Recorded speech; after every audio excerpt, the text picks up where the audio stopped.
Hello, my beautiful people. Hi, hi, hi. I hope everyone's had a great week so far. It's today Wednesday. Yeah. We're halfway through. I can't believe we're like already a week into January. That's pretty crazy. Um, but yeah, I hope everyone's been having a pretty great time. I hope the full moon energy has grounded itself because I was doing pretty unwell, if I'm going to be quite honest, but I'm feeling a lot better now. So hopefully, if you were having a lot of symptoms of that last full moon, you are feeling a lot better right now too. But I wanted to come on here today and talk about my personal journey in medicine because I feel like I haven't really talked about that yet. And I would definitely like to make that something that I talk about because it's like my life and kind of my mission. But yeah, I wanted to talk about like how did I get into medicine? What is my perspective as a Reiki master in medicine? Where do I see like the future of medicine slash specifically psychiatry going? And also like what my medical school experience has been like as somebody on the inside of a system that is very much kind of falling apart right now. Which we needed. I do think that we needed it to fall apart so that we could rebuild it back up. But yeah, I feel like these are interesting topics, and I feel like it'll also help me kind of voice my mission out more. And hopefully that kind of helps to find like-minded souls and people who resonate a lot more with these conversations because I think it's time to have them. But yeah, so I'm Shivani. I'm in my last year of medical school. I've been applying to psychiatry residency. I have two more interviews left, and then I'm finally done. And then I find out where I match in March. I'm also a Reiki master level practitioner, and I am really passionate about integrative medicine, which is really the practice of medicine that integrates Eastern wisdom with Western science and really creates this sacred marriage, as somebody that commented on one of my videos said, between science and spirituality, which we really need. I think that we're in a desperate time of bringing back the art to medicine, the humanity back into medicine, the mythos back into medicine. So um, I want to be a part of that movement. But yeah, so how did I actually get into medicine? Um, I, from the very beginning, I've always been very skeptical of like systems and stuff, even like the schooling system. And, when I was young, I was also skeptical of the medical system. Not because I thought that doctors or medical healthcare workers were intrinsically bad in nature. I didn't believe that. I think that the system itself is not conducive to true healing. And I think most of us, and I'm here to reassure you, because I think a lot of times, as people who might not be in the healthcare system, your trauma and your experiences can make you think that everybody who works in the healthcare system is against you. And I don't believe in that because I've met mostly, I'm not disagreeing with you fully either because there are people that I'm just like, what the hell are you doing here? Like, literally, what the hell are you doing here? Um, but I have met so many people that want to change the system. I've met so many people that are so intelligent, committed to moving society, not just themselves and their career, but committed to moving society forward. People who are like spend so many like so much time in thinking about details of their patients and how they can improve their health outcomes and consistently trying to be better. Like, it's so inspiring. And honestly, if I think about it too much, it'll make me emotional. But it's very inspiring to be surrounded by these types of people all the time. And I promise you, there are these types of people out there. And that's kind of more of the reason why I wanted to make this video, kind of reinfuse some positivity back into the world of medicine. But what was I saying? Oh yeah. I was always kind of skeptical of the medical healthcare system because I just thought that it wasn't conducive to healing. And I felt like we weren't doing justice to people. I felt like there wasn't a whole lot of emphasis on emotional health and spiritual health and creating a sacred space, right? Like, medicine historically is very sterile. Like, I'm not even talking about literally it's sterile, but like you go see a doctor and a lot of times it feels sterile. Like, it's just like dead, flat, emotionless. This is my problem, here's your solution, that's it, right? Who's healing in that environment? Because it's not me. So I think I was skeptical of it from the beginning in that sense, but I always felt called to medicine too. I felt called to the path of healing, but deeper forms of healing. And I still just felt called to medicine. I didn't know why. I think I've always just been an ambitious person. So I like the concept of having to work really, really, really hard. And I like the concept of constantly pushing myself past what I think is possible. And I like the concept of being somebody who has a powerful voice, who can be an advocate for people, and who can really change things, right? And change the way that things have been in the past. So I was really like torn about it, but it wasn't until I started dealing with chronic illness myself that I decided I wanted to become a doctor, because when I was in my early 20s, I started to struggle a lot with SIBO, small intestinal bacterial overgrowth. At that time, it wasn't a really widely accepted thing within like the GI community. I went to a lot of doctors, didn't really know what to do about it. They didn't really know what to call my symptoms, what was causing my symptoms, what I could do about it. And so I just frequently got told that it was, it's just IBS. It's just this thing that you have. A lot of people chalked it up to just me being an anxious pre-medical student that was studying for the MCAT. And that was pretty much it. You're on your way. And for me, it was a really debilitating time. Like mine was pretty bad. I was chronically fatigued all the time. I had so much brain fog. I was feeling very sad and depressed because of the fact that my body was in pain like all the time, and my body just felt uncomfortable all the time. I could barely eat anything without reacting. Like I got to a point where I was reacting to lettuce. So I just stopped. Like I stopped enjoying food, and that impacts your social life. And then also as like a young early 20s, it impacts your body image and like your character development as a human being. And it was just bad, right? It was really bad. It was just like it really stripped my identity, and it really got me to a place of like what felt like no return. And so I had to do what I had to do, which was that I decided I was going to figure it out on my own. And I started to learn a lot about lifestyle medicine, about nutrition, about exercise, about the mind body connection, about gut health, the gut microbiome. At that time, this was like a newer concept within mainstream media. So, like, people weren't, now it's like obvious, right? And there's so much research about it. So, it's a commonplace topic, but at the time, it really kind of wasn't.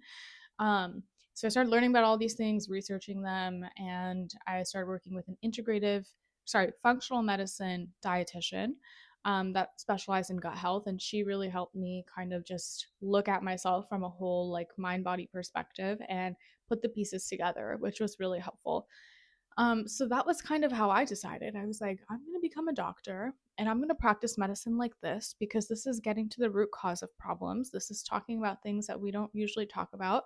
And this is how we can really help people do like an overhaul and heal themselves from the bottom up, really from like, or I should say from the inside out. And I loved that. I loved that a lot. And so I was like, okay, I'm going to go to medical school. So that was how I decided to go into medical school.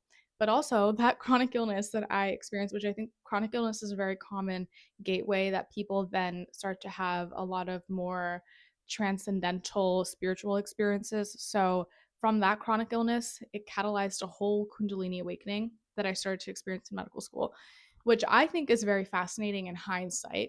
As I was going through it, it was not fascinating. It was like terrifying. If you've gone through it, it's really like an insane kind of psychological thriller happening, except it's real. It's not a movie. But yeah, I started going through a really massive Kundalini awakening while I was in medical school. And so that was what really opened me up to the side of like energy healing, of transpersonal psychology, Jungian psychology, thinking about the collective conscious and the collective unconscious and the interconnectedness of life and ancestral wisdom, all these different types of things. And that's what really motivated me to then become a Reiki master level practitioner. I did that while I was in medical school.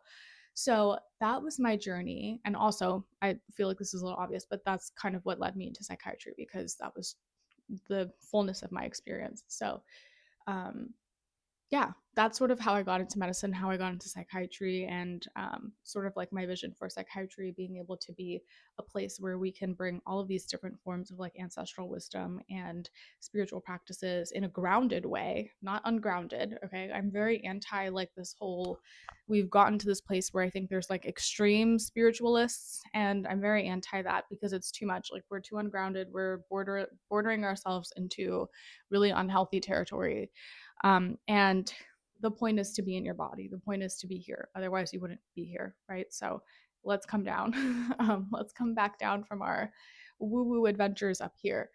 And I've done that myself. It's part of the journey. But you have to eventually come back down to earth. And so that's sort of my vision for psychiatry. Is I hope that I can create a place and a practice that integrates and creates a very sacred healing space that takes into aspect every facet of life, not just one aspect that we cling to.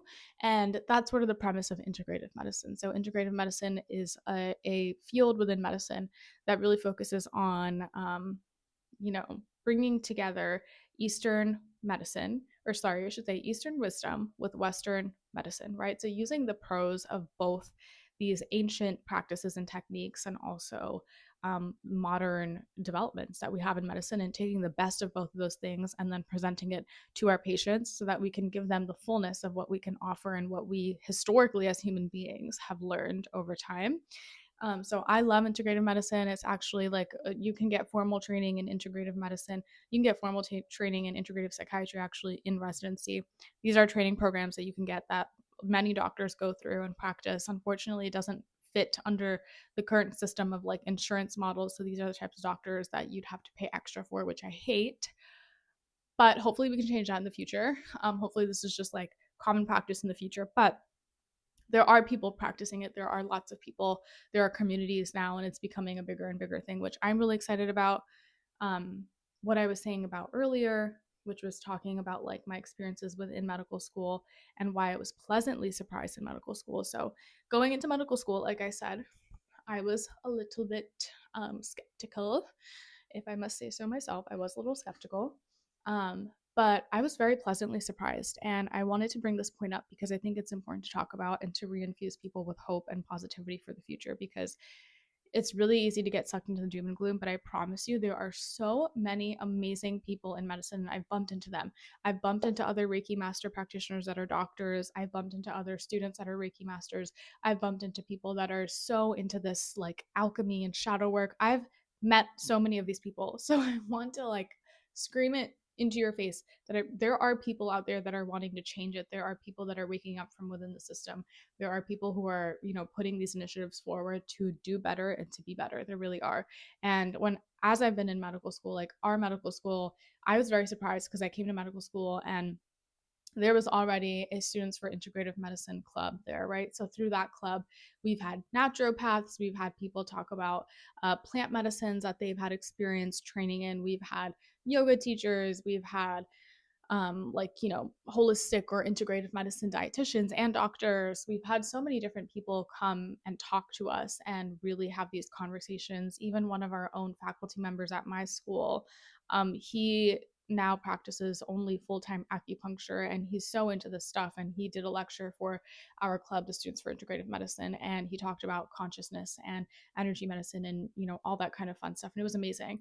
I go to an osteopathic medical school, so if you're not aware of how it works, at least within the states, if you're a physician, you're either an MD or a DO.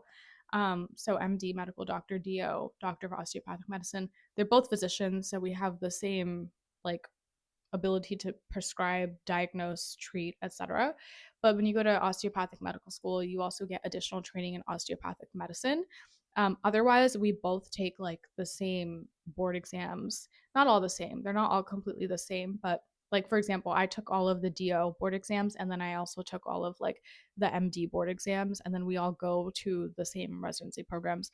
So we're basically trained the same way, except we also get osteopathic medical training, which the best way that I can explain what osteopathic medicine is it's really like the um, ability or techniques to manipulate the fascia, to manipulate muscle and muscle tension, and sort of just like the musculoskeletal system in order to improve the synergistic functioning of the body, right? Like just thinking about the interconnectedness of the body and how we can use certain movements and certain, lymphatics and all these other, different techniques. There's so many different techniques, but basically using all of those things in order to improve bodily function and pain and quality of life.